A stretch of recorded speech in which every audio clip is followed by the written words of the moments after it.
Good afternoon, everyone. Welcome to our Launch Your Small Business presentation. My name is Karen Suarez. I'm the director of Uplift San Bernardino here at the Making Hope Happen Foundation. We have an excellent panel for you here today. I want to welcome all of our families and parents and their kiddos who are attending to learn more about launching a business.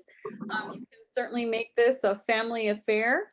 And we're incredibly excited to have you today. We have a great panel lined up for you. This session is being recorded, and we will be introducing our partners as we go through the presentation. The way that it's formatted is we spend some time telling you a little bit about the topic, who the partners are, and then we'll have an unrecorded portion where we get to hear your questions and get to give answers to those questions. So again, I wanted to say welcome. Uplift San Bernardino is a collective impact program of the Making Hope Happen Foundation. We are working in partnership with our Family Engagement Center, and I wanted to turn it over to our partner, Ms. Olivia Nunez, to share a little bit more about the Family Engagement Center.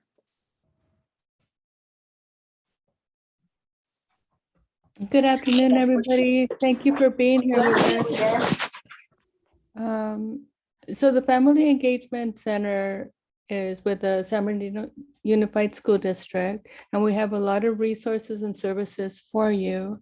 You could find those resources in two places. You could go either to the sbcusd.com website, or you could simply scan this QR code right here with your iPhone camera, and then you could access all of the resources that we have available for you. If you have any questions for me after the presentation, you're welcome to give me a call at 909-880-4057 or email me at olivia.nunez@sbcusd.k12.ca.us. I am a parent liaison, and so I'm here for you. And I'm also glad, again, that you're here to get all of these wonderful resources that we have for you. So enjoy your time. Thank you, Ms. Olivia. And now it's my pleasure to introduce one of our partners from Caravanserai Project, Mihai Patru. He's the co-founder and executive director. He is an entrepreneur. The ship was moving too fast to avoid hitting. Sorry about that. And if you do join, please make sure that you have your lines on mute so we can hear our presentation this afternoon. He's an entrepreneur in residence on social entrepreneurship at the University of California, Riverside. And prior, he served as a senior fellow in public policy at UCR, where he designed and launched the first social entrepreneurship pre-accelerator at the university. So we're really excited to have Mihai with us. So with that, with no further ado, I'll turn it over to Mihai. Thank you for having me, and it's a pleasure to be here with you. I'm just gonna talk to you a bit about what we do, and I have a very short presentation which I'll open right away. I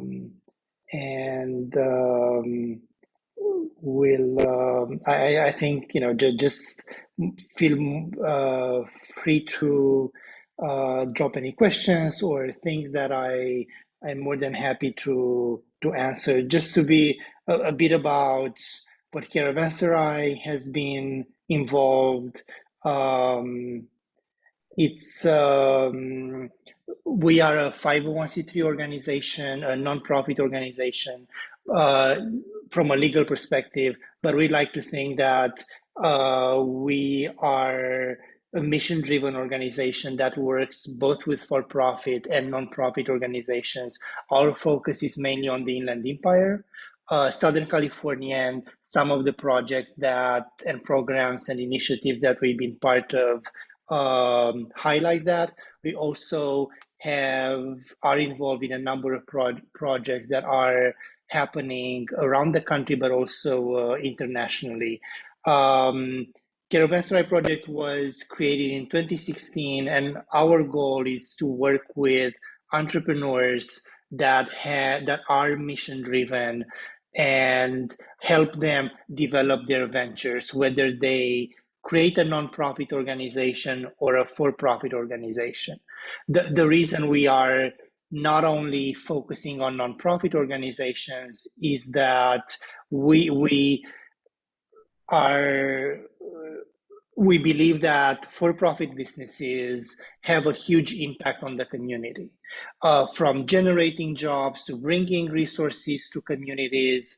And I think, along with nonprofit organizations that are providing services to different groups within our communities, for-profit businesses can have a huge influence and generate the change and improve the lives within communities or the lives of different groups around us. Just a bit about some of the projects that we've been part of. I think mainly our work would be covered by the term of technical assistance and capacity building, which I know sounds complicated and it doesn't say much to those that are not part of this sector. But what we do is really work with entrepreneurs, whether they are starting a business or a nonprofit organization or are more advanced in their journey, and help them take their work to the next level or find solutions to various challenges that they might encounter. We have most of our focus is on the business behind running an organization, whatever that organization is, and help that individual create the infrastructure that they need in order to move forward. There are a few programs that I think would be of interest to some of you here. One, unfortunately, is closed for the moment, but we are hoping to reopen as soon as possible once more funding will be released. It's called the Dream Fund, and it is a program that combines technical assistance and support, but also funding, micro grants. This is a program that Caravanserai project is part of. The funding comes from California Office for Small Business Advocate. Caravanserai is providing the training, and the state is providing micro grants up to $10,000. And we had an application period. What's interesting about this program, and some of you might keep an eye on if the program will be reopened soon, because it really provides support to startup entrepreneurs, whether you are incorporated or not, whether you are a sole proprietor. That's something you can have, with the training and the funding, you can really turbocharge your work. And there are about 15 organizations around the state that are part of this program, and each of us have different ways of recruiting the participants. We already done our part, and we are about to start the training next month. But we hope that more funds will be available soon over the next couple of months and reopen the application process. We had for about 50 micro grants that we had access to. We had over 320 applicants. Most of them were from the Inland Empire, which has been our focus. And there is another program that will be reopened soon.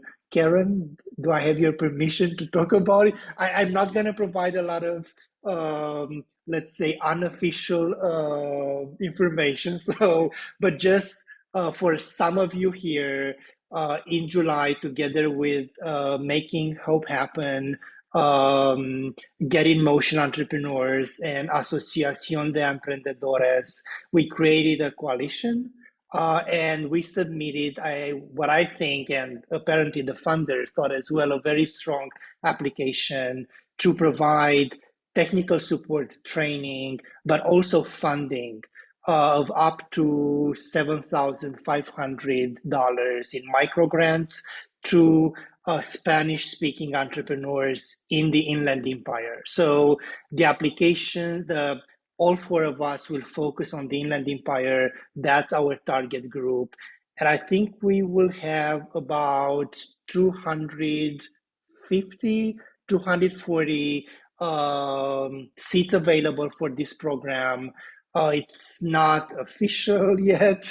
It's just for some of you here that it doesn't matter if your business has already been incorporated or you're about to incorporate, what kind of business you are part of. I think the training will be in Spanish. That's our main audience, Spanish-speaking entrepreneurs in the Inland Empire. I'm sure more information will be shared with this group once everything is official. But yes, this more or less, I think mid-June, everything will be announced, and the program will start August, early September. So yeah, we are excited to bring those resources to the Inland Empire because we've been hearing so many times that not enough microgrants, not enough funding opportunities come to the region. And you don't have to be a nonprofit, just be an entrepreneur and have an idea that you think it's worth investing in, and you want to create a business around it. So that's something will be available, and the training is excellent. The partners are great. So I think we'll do a great job of reaching out through. It's not a matter of giving away the money. That's very easy. It's our priorities to giving access to funding to the people that actually need it and are entrepreneurs and want to develop a business that has impact in the region. Karen, am I done? Yeah, am I taking too much time? But no, you're good. You're good, Mihai. We're gonna save questions till the end because I know our other speakers have to jump off really soon. Yes, thank you. I'm gonna turn it over to Maria Molina Solano from the National Latina Business Women Association to talk a little bit about her program. And then, if you have questions already, please feel free to put them in the chat. We will address those after our presentation from our partners. Hello, everyone. Good evening. This is Maria Molina Solano, Executive Director for the National Latina Business Women Association in the Inland Empire. Thank you for joining us this evening. I'm going to be one of those presenters that has to rush off because we have a board meeting at 5 o'clock, and I would certainly want to hear your questions. If you need to interrupt me, it's okay. We represent the Latina business community in the Inland Empire. Our programs, our signature programs that have been around for over 20 years. We have a startup program that's the Emerging Latina Entrepreneurial and Leadership Program. And that program is geared towards individuals that are thinking of starting a new business or have been in business under 2 years. And so the focus with our programs is capacity building. We want to make sure that folks strengthen their operational capacity in both Emerging Latinas and the Academy. And we touch on subjects for Emerging Latinas, we talk about fundamentals. How do you start your business? What type of documentation do you need to get the business started? We talk about financials. We want to make sure we are not trying to make the individuals an accountant or a CPA or a bookkeeper, but at least understand what a profit and loss statement is, what a balance sheet is, how they are related to lending and to your ability to qualify for a loan. One of the goals with this program is to get a business plan completed. And so by the end of the program, folks present their business plan. We also have a session in there for leadership and management, because we realize that folks who are starting businesses might not necessarily have the management experience. They might not necessarily know how to build a team, and the leadership, understanding how leadership works for a business owner is really critical. And then, of course, managing your cash flow. We have found that folks that are starting new businesses don't understand financial statements, and they don't understand how to read whether or not there's true profit in the business. So we've incorporated the managing of your cash flow. And then we talk a little bit about how to prepare to become a vendor in the future for the individuals that qualify to do business with a corporation. And most importantly, we have a really in-depth discussion on how to become bankable. And we bring in our access to capital partners, which include bankers, includes community lenders, which are nonprofits for most of the time. They usually work with folks who have no credit or have credit problems. So they prepare them to be bankable with commercial banks. And then we also invite the Small Business Administration to hear from them in terms of how they see the lending situation for the small business community or the micro business community. Our Business Management and Leadership Academy is now considered a supplier development program. And what that means is that we take the folks that are in this program that qualify to become vendors, corporate bankers, vendors, or to do business with government agencies, state and federal. And we work with them to develop a capability statement, which is something that you present to a buyer. And that capability statement also functions in the lending area. You know, lenders want to see that the business owner understands their financials, understands where they are in terms of profit, and prepare them to become bankable. One of the things that we have done a research on Latina businesses in the Inland Empire.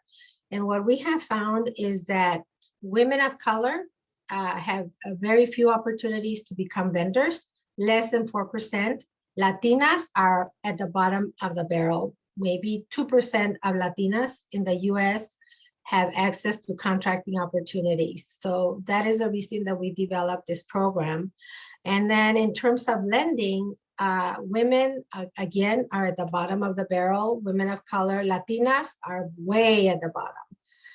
And the problem is not that these ladies are not educated in terms of business. They just don't understand how to prepare themselves to be bankable. So that's what we talk about in both programs.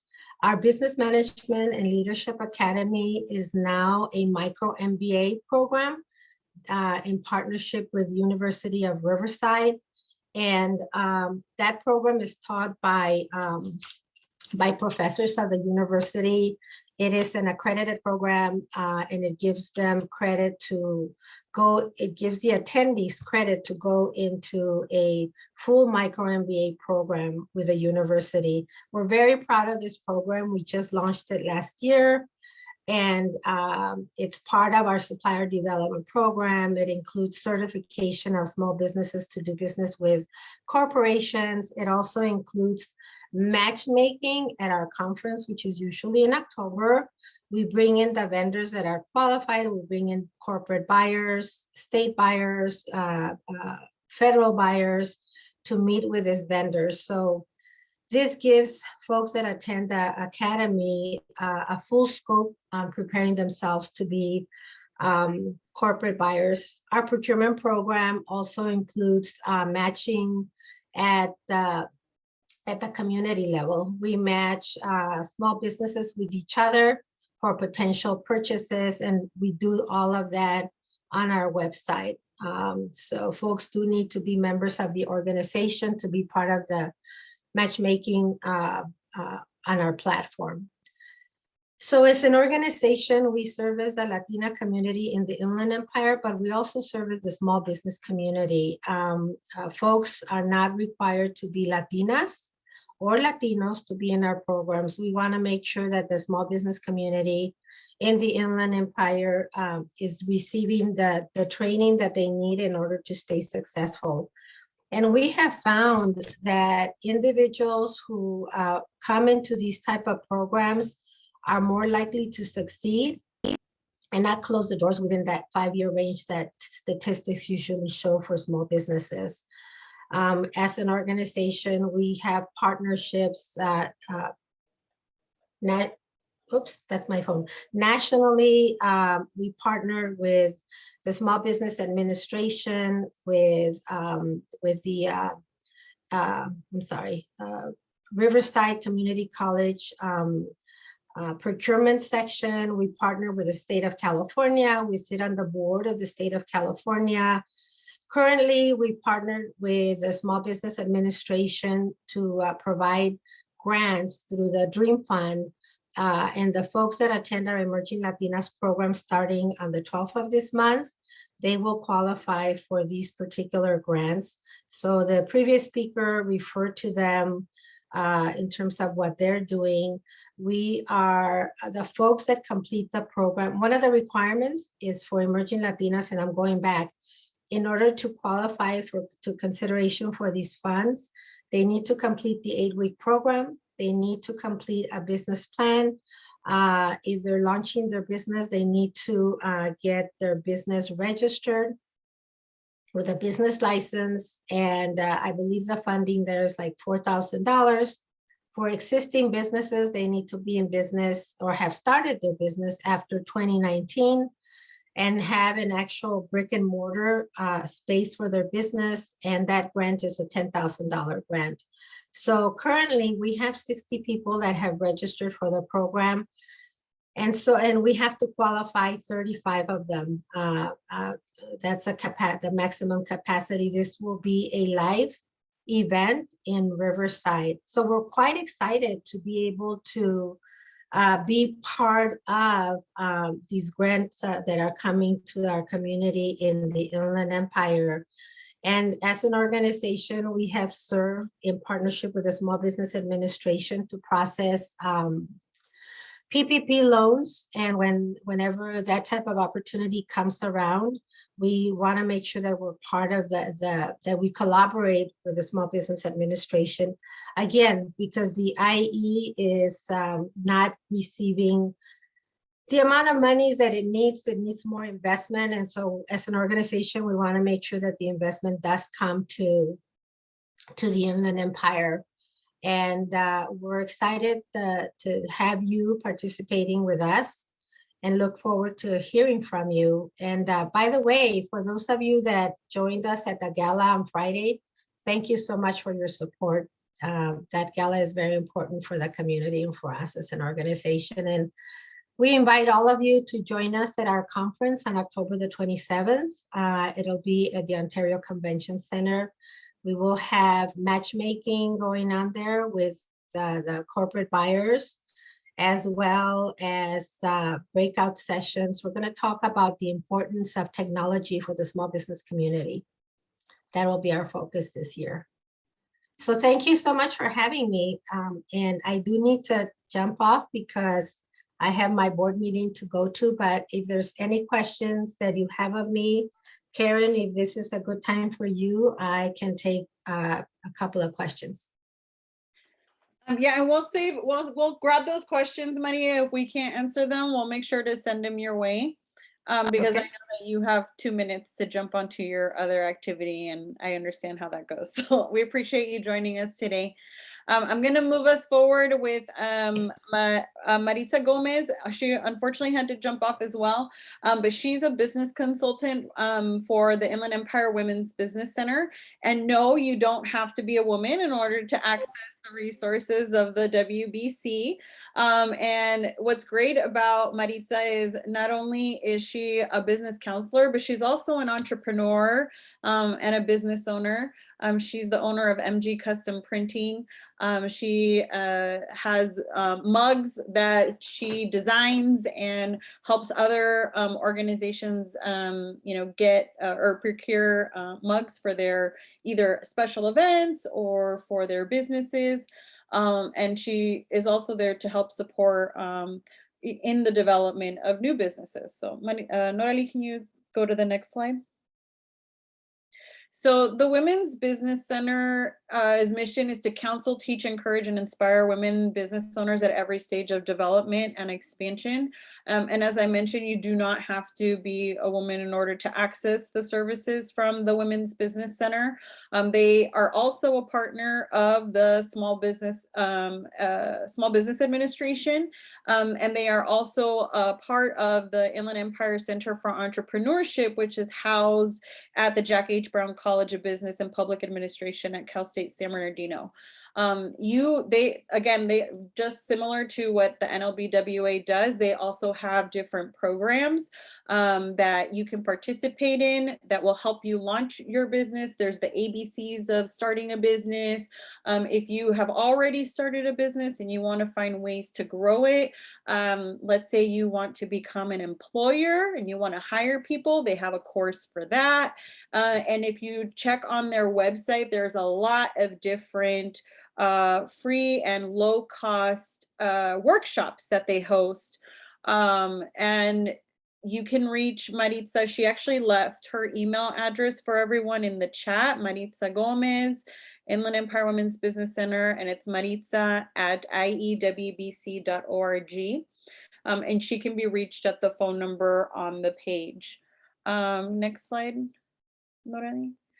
These are just some of the examples of the focuses that they have. Starting a business, growing a business. Again, similar to NLBWAIE, they have access to support systems and micro lenders that will help educate you on how to access capital for your business.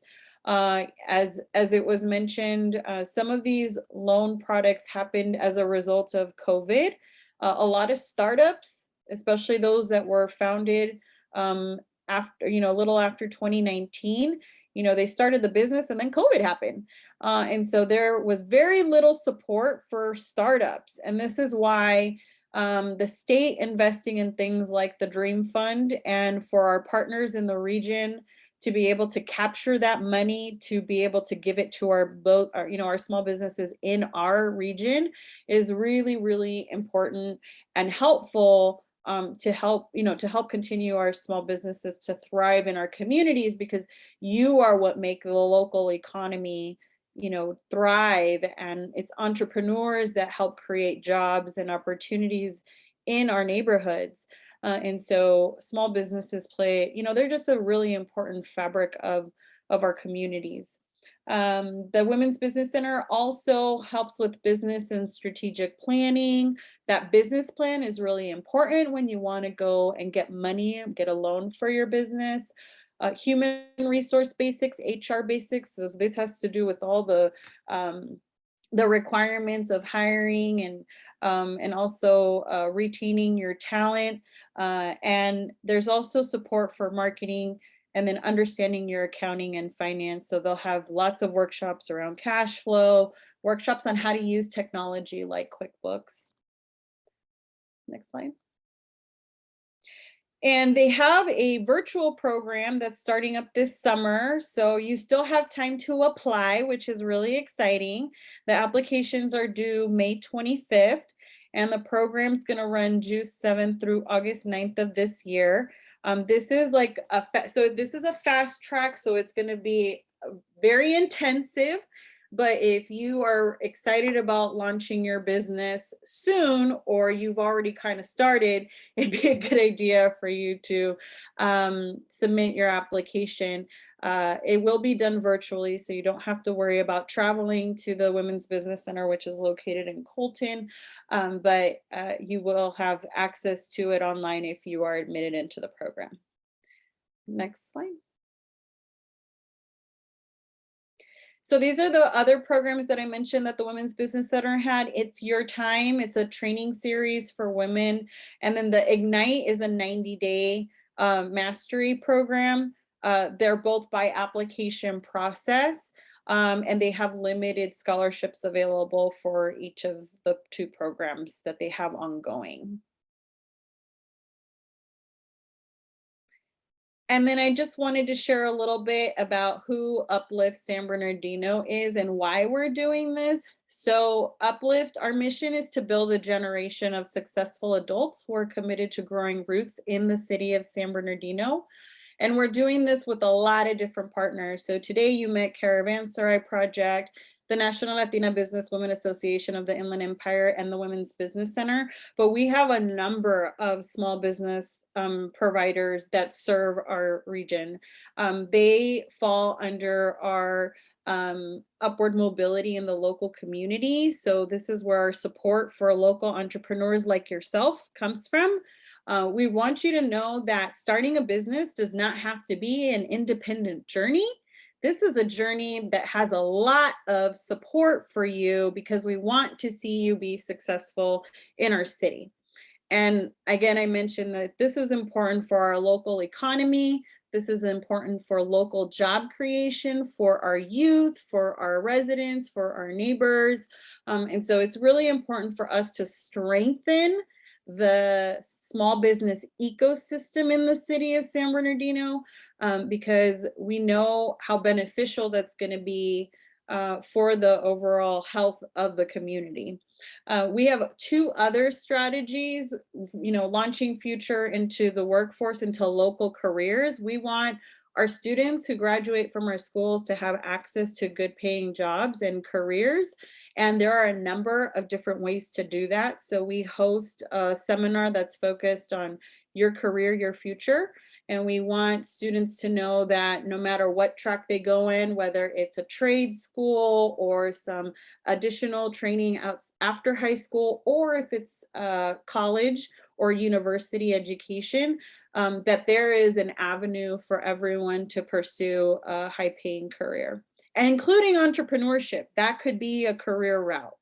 The other thing where it says fostering conditions for growing roots here is focused on our neighborhood development. And we really want to see more families in home ownership.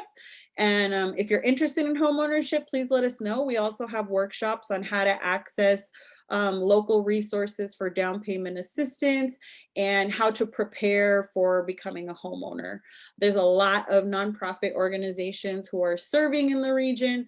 And so we really want to make sure that there is enough housing and enough type of housing that you want to see in our communities. And we do all of this work through collective impact, which means that 50+ organizations have come together and are working together to help bring access to these resources.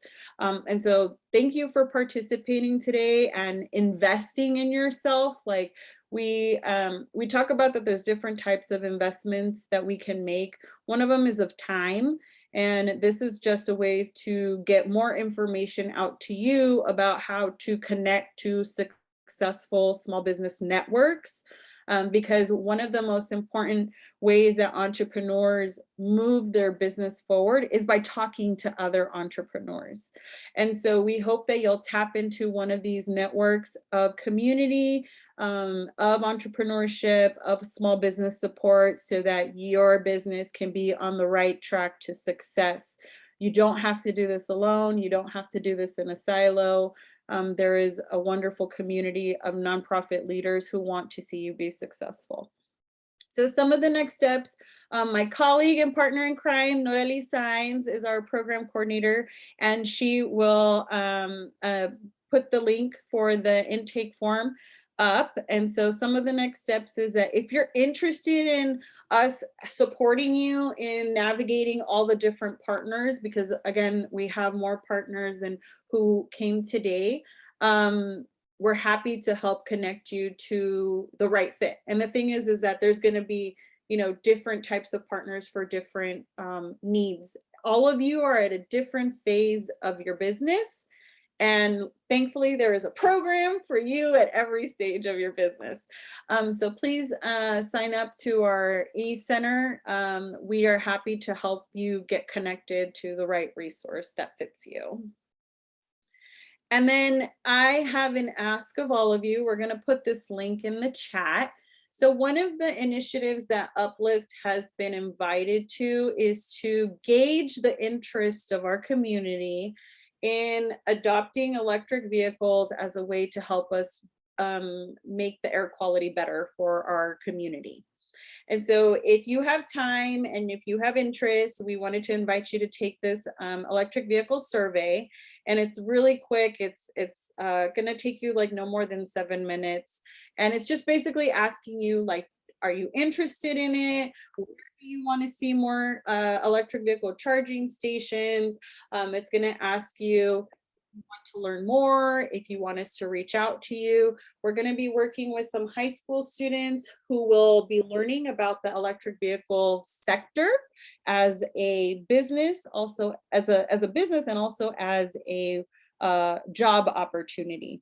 And so we are really excited of doing this project. It aligns with our neighborhood development desires to make our community a great place to live and to ensure that we have a good air quality for future generations. And with that, I'm going to open it up to questions to our partners. And since I didn't see any in the chat right away, I know there was a question about if the NLBWA program was only for Latinas, and I just wanted to flag that it is not. It is open to all entrepreneurs, and same with the Women's Business Center, it's open to all entrepreneurs. But Mihai, I had a question for you. What is a mission-driven business? That's a confusing always. So you know, I think as I mentioned earlier, we are refraining ourselves to say, you know, we are working with nonprofits or for-profit businesses. I think for us, mission-driven has, let's say, a larger, broader understanding. You can be even a small grocery store that brings fresh produce in somewhere in the Inland Empire, which we know there are communities where fresh produce it's hard to get. You have to drive a few miles. So that for us is mission driven, just providing quality food to your community. That's for us is mission driven. Or somebody that has a car repair shop and trains young people within their community to get the skills that they need to generate income, get a job, and maybe work in that sector. That's mission driven for us. And so not only nonprofit organizations that are serving the community, working with homeless people or food banks and so on. I think any business nowadays should think about, yes, we are generating personal wealth, but what's the impact, how we are influencing the community. And I think there are so many examples in the small for-profit businesses in our region that hire locally or buy products locally and then resell, especially produce and things that are created in the region. So just creating that circular economy for us is mission driven. And for the Dream Fund, our goal was to select mission-driven startup businesses. We had somebody that has applied with from the Native American entrepreneur and a woman, and she's hiring only women that are part of the Native American community. I mean, that's has huge impact. That's I think 100% mission driven organization, although they are working in construction. So it was, and the way she described it was just so impressive. And I mean, how can you not think about the impact that female entrepreneur and the people that she's working with has on the community? And a lot of examples, just looking at the Dream Fund, how people that might not have thought about their work being influencing the community, that was one of the questions in our form, and the perspective they provided was very interesting and to the point. People, that's what they are doing when they are building a business. Thank you, Mihai. So please feel free, anyone, if you have a question, to unmute yourself so that you can ask a question of our expert. Also, I know that we have some youngsters amongst us. And so if you have a question, please don't be shy. I'm excited that you're here to listen to this information about how to start a business. One is that you get to learn about all the different resources that are available. But if you are a young person that wants to share too what business you hope to